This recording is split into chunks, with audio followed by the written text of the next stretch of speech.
کہ فلاں عالم کہاں ہیں؟ انہوں نے اپنی جگہ سے تھوڑی دور کھڑے ہو کر کہا ابھی تو یہیں تھے، اور یوں سپاہی مایوس ہو کر چلے گئے۔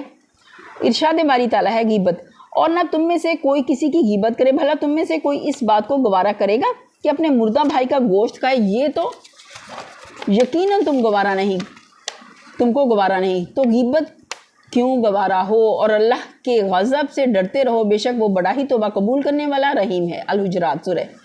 نبی صلی اللہ علیہ وسلم نے فرمایا غیبت یہ ہے کہ تم اپنے بھائی کا ذکر پیٹھ پیچھے ایسے کرے کہ جسے وہ ناپسند کرتا ہو، اگر وہ بات اس کے اندر موجود ہو تو یہ غیبت ہوئی، اور اگر اس کے متعلق وہ بات کہی جو اس کے اندر نہیں ہے تو نے اس پر بہتان لگایا۔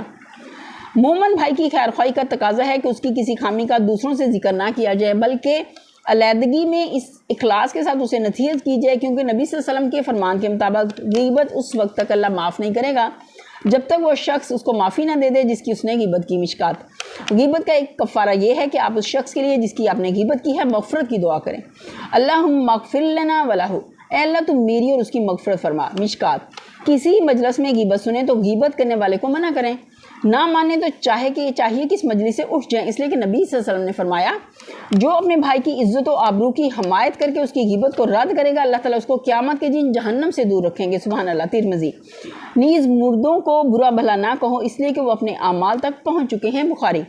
بعض حالات میں غیبت جائز ہے، مثلا کسی نے کسی کے ساتھ نکاح، کاروبار یا کوئی معاملہ کرنے کے سلسلے میں مشورہ طلب کیا تو جس سے ان معاملات میں مشورہ لیا جا رہا ہو اس پر لازم ہے کہ وہ کوئی بات نہ چھپائے۔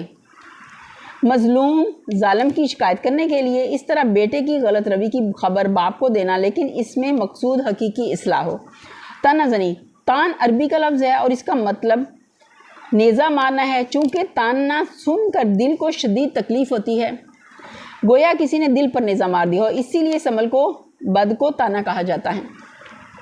تانا اور غیبت میں فرق صرف یہ ہے کہ غیبت پس پشت کی جاتی ہے اور تانا سامنے دیا جاتا ہے۔ ارشاد باری تعالیٰ ہے اے لوگوں جو ایمان لائے ہو، نہ مرد دوسرے مردوں کا مذاق اڑائیں، نہ ممکن ہے کہ وہ اللہ کے نزدیک ان سے بہتر ہوں، اور نہ عورتیں دوسری عورتوں کا مذاق اڑائیں، ہو سکتا ہے کہ وہ ان سے بہتر ہوں، اور نہ ایک دوسرے کو تانے دو، اور نہ ایک دوسرے پر برے القاب چسپاں کرو، بہت ہی برا ہے ایمان لانے کے بعد فسق میں نام پیدا کرنا، اور جو لوگ ان باتوں سے توبہ نہ کریں تو وہی ظالم لوگ ہیں۔ الحجرات۔ کسی کے شکل و نسب غربت پر تان کرنا ایک انتہائی جاہلانہ حرکت ہے، کیونکہ انہیں انسان نے خود نہیں چنا ہوتا۔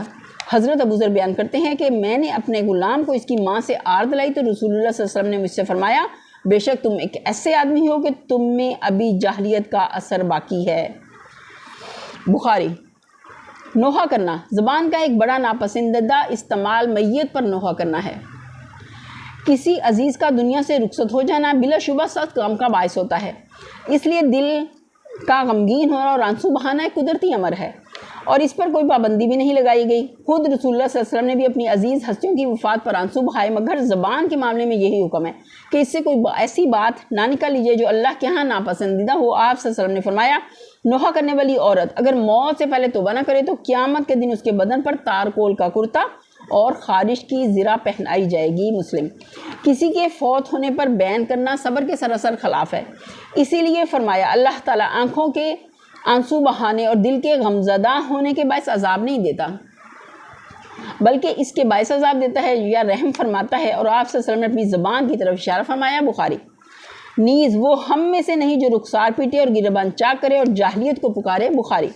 بد زبانی۔ بعض لوگ جب کسی ناپسندیدہ صورتحال میں گھر جاتے ہیں تو وہ اپنے غم و غصے کا اظہار کرنے کے لیے سبھی لوگوں پر پل پڑتے ہیں۔ حضور صلی اللہ علیہ وسلم نے اسے سخت ناپسند کیا اور فرمایا قیامت کے دن اللہ کے نزدیک مرتبے میں سب سے برا آدمی وہ ہوگا جس کی بد زبانی سے بچنے کے لیے لوگ اسے چھوڑ دیں۔ مسلم۔ افواہیں پھیلانا۔ آپ صلی اللہ علیہ وسلم نے فرمایا آدمی کے جھوٹا ہونے کے لیے اتنا ہی کافی ہے کہ وہ جو کچھ سنے اسے صحیح یا غلط ہونے کی تحقیق کیے بغیر آگے نقل کر دے۔ مسلم۔ گالی دینا۔ آپ صلی اللہ علیہ وسلم نے فرمایا مسلمان کو گالی دینا فسق اور اس کو قتل کرنا کفر ہے۔ متفق علیہ۔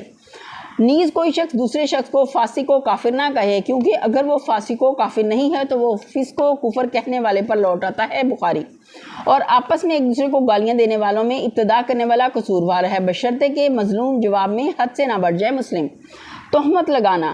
ارشاد باری تعالیٰ ہے جو لوگ مومن مردوں اور عورتوں کو بغیر اس کے کہ انہوں نے کچھ قصور کیا ہو ناحق تہمت لگا کر اذیت دیتے ہیں تو وہ لوگ بہتان اور صریح گناہ کا بوجھ اپنی گردن پر لیتے ہیں۔ سورہ الاحزاب۔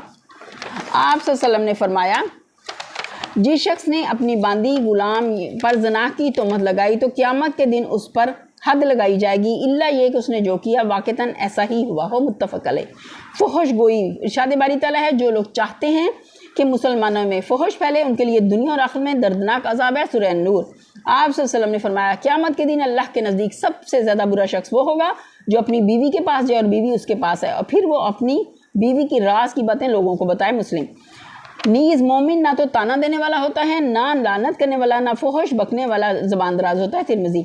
چغل خوری، آپ صلی اللہ علیہ وسلم نے فرمایا چغلی وہ ہے جو لوگوں میں فساد ڈالے، مسلم۔ نیز چغل خور جنت میں داخل نہیں ہوگا، متفق علیہ۔ دوگلا پن، آپ صلی اللہ علیہ وسلم نے فرمایا تم قیامت کے دن بدترین آدمی اس شخص کو پاؤ گے جو دنیا میں دو چہرے رکھتا تھا، کچھ لوگوں سے ایک چہرے کے ساتھ ملتا اور دوسرے لوگوں سے دوسرے چہرے کے ساتھ، یعنی سامنے کچھ اور پیٹھ پیچھے کچھ، متفق علیہ۔ اور جو شخص دنیا میں وہ غلام دوگلا پن اختیار کرے تو قیامت کے دن اس کے منہ میں آگ کی دو زبانیں ہوں گی، ابو داؤد، کیونکہ دنیا میں اس کے منہ کی آگ دو آدمیوں کے تعلقات کو جلاتی تھی۔ جھوٹی تعریف، آپ صلی اللہ علیہ وسلم نے سنا کہ کوئی شخص کسی کی تعریف میں مبالغہ کر رہا ہے تو فرمایا تیری بربادی ہو، تو نے اپنے بھائی کی گردن کاٹ ڈالی۔ مراد یہ کہ مبالغہ امیز تعریف اسے غرور کا شکار بنا کر تباہ کر دے گی۔ آپ صلی اللہ علیہ وسلم نے ان کلمات کو 3 دفعہ دہرایا، پھر فرمایا کہ اگر تم میں سے کسی نے کسی کی ضرور ہی تعریف کرنی ہو تو اگر وہ اسے جانتا ہو تو یوں کہے کہ میں ایسا اور ایسا گمان کرتا ہوں اور اللہ اس کا نگران ہے اور میں اللہ کے سامنے کسی کو پاک نہیں ٹھہراتا، بخاری۔ خوشامدانہ تعریف جو سننے والے کو مغرور بنا کر اسے تباہی کی طرف لے جائے اس کی ممانعت ہے۔ رہا کسی کا دل بڑھانے کی خاطر اسے شاباش دینا یا اعتدال کے ساتھ صحیح تعریف کر دینے میں حرج نہیں۔ حضور صلی اللہ علیہ وسلم نے خود بھی قابل تعریف لوگوں کی تعریف فرمائی۔ آپ صلی اللہ علیہ وسلم نے فرمایا جب فاسق کی تعریف کی جاتی ہے تو اللہ تعالیٰ غصہ ہوتا ہے اور اس کی وجہ سے عرش ہلنے لگتا ہے، مشکات۔ جو شخص اللہ کے احکامات کو کھلے عام توڑتا ہے وہ عزت و احترام کے لائق نہیں رہا، اس کے باوجود اس کی عزت اس بات کا ثبوت ہے کہ لوگوں میں اپنے دین اور خدا اور رسول صلی اللہ علیہ وسلم سے محبت باقی نہیں یا نہایت کمزور ہے۔ لعنت کرنا، آپ صلی اللہ علیہ وسلم نے فرمایا جب تم کسی شخص کو یہ کہتے سنو کہ لوگ تباہ ہوں تو وہ خود سب سے زیادہ تباہ ہونے والا ہے، موتا۔ نیز مت پھٹکارو کسی کو اللہ کی لعنت سے اور نہ اللہ کے غضب سے اور نہ جہنم کی آگ کے، ابو داؤد۔ جب بندہ کسی چیز پر لعنت بھیجتا ہے تو وہ لعنت آسمان کی طرف جاتی ہے، مگر وہاں اس پر آسمان کے دروازے بند کر دیے جاتے ہیں تو وہ زمین پر اترتی ہے، وہاں کے دروازے بھی اسے بند ملتے ہیں۔ اب وہ دائیں بائیں راستہ تلاش کرتی ہے، اگر ادھر بھی اسے کوئی راستہ نہیں ملتا تو وہ پھر جس پر لعنت کی گئی تھی اس کے پاس جاتی ہے، اگر وہ اس لعنت کا مستحق ہوتا ہے تو خیر، ورنہ لعنت کرنے والے پر لوٹ آتی ہے، ابو داؤد۔ ایسے ہی کسی کا مضحکہ اڑانا، فخر اور تکبر کی گفتگو کرنا وغیرہ ایسی ناپسندیدہ باتیں ہیں جن کے لیے زبان ہی اعلیٰ کار بنتی ہے۔ ان سب کے بارے میں اللہ اور رسول صلی اللہ علیہ وسلم نے اپنی ناپسندیدگی کا اظہار فرمایا ہے اور ہمیں ان سے بچنے کی حتی الامکان کوشش کرنی چاہیے۔ خاموشی کی فضیلت، زبان کے قابو میں نہ ہونے سے انسان طرح طرح کے گناہوں میں مبتلا ہوتا ہے، اس لیے نبی صلی اللہ علیہ وسلم نے زبان کی حفاظت کے حکم کے ساتھ خاموشی کی فضیلت بھی بیان کر دی اور فرمایا جو شخص اللہ اور یوم آخرت پر ایمان رکھتا ہو اسے چاہیے کہ اگر بولے تو منہ سے بھلی بات نکالے ورنہ خاموش ہی رہے، متفق علیہ۔ آخری بات، آپ صلی اللہ علیہ وسلم نے فرمایا جو مسلمان کسی دوسرے مال کو کسی ایسے موقع پر بے مدد چھوڑ دے جس میں اس کی عزت پر حملہ ہوا اور اس کی آبرو اتاری جاتی ہو تو اللہ اس کو بھی ایسی جگہ اپنی مدد سے محروم رکھے گا جہاں وہ اللہ کی مدد کا خواہش مند ہوگا، اور جو مسلمان کسی مسلمان بندے کی ایسے موقعوں پر مدد اور حمایت کرے گا جہاں اس کی عزت و آبرو پر حملہ ہو تو اللہ ایسے موقع پر اس کی مدد فرمائے گا جہاں وہ اس کی مدد کا خواہش مند ہوگا، ابو داؤد۔ جو شخص دوزخ سے دور رہنا اور جنت میں داخل ہونا چاہے اس کے لیے لازم ہے کہ وہ اللہ اور یوم آخرت پر ایمان رکھتے ہوئے مرے اور لوگوں سے ویسا ہی برتاؤ کرے اور سلوک کرے جیسا سلوک اپنے ساتھ پسند کرتا ہو، مسلم۔ دوسروں کی عیب گوئی کا مشغلہ وہی اپنا سکتا ہے جو خود اپنے انجام سے بے خبر اور غافل ہو۔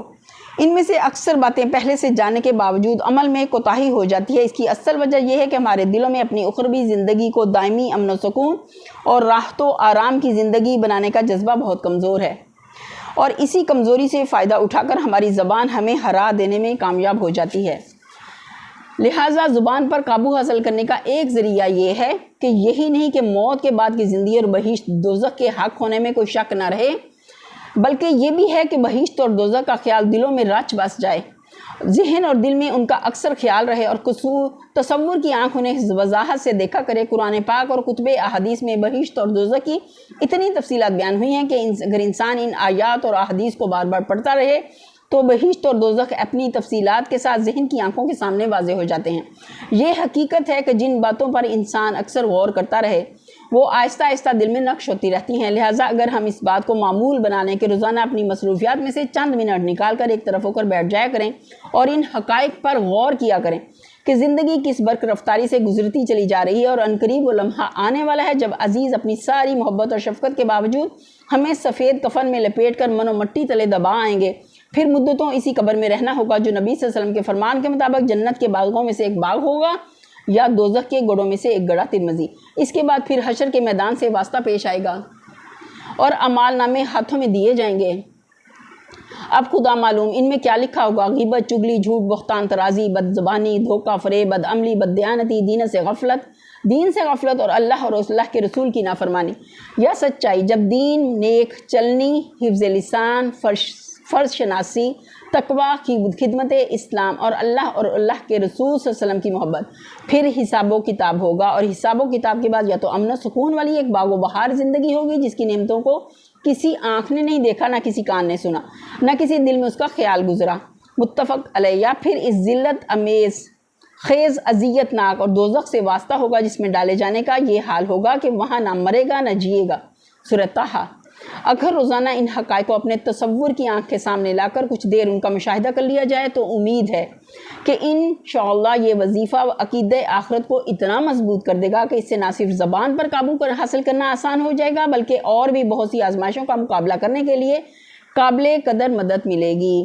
پہلے درجے میں زبان کے گناہوں سے حفاظت کی جائے، پھر اللہ کی توفیق سے انسان علم دین سیکھ کر اس نعمت کو قرآن مجید کی تلاوت و ترجمہ اور اس کے مفاہیم کو پھیلانے میں استعمال کرے، ذکر الہی سے زبان کو ہر وقت تر رکھنے کی کوشش کرے۔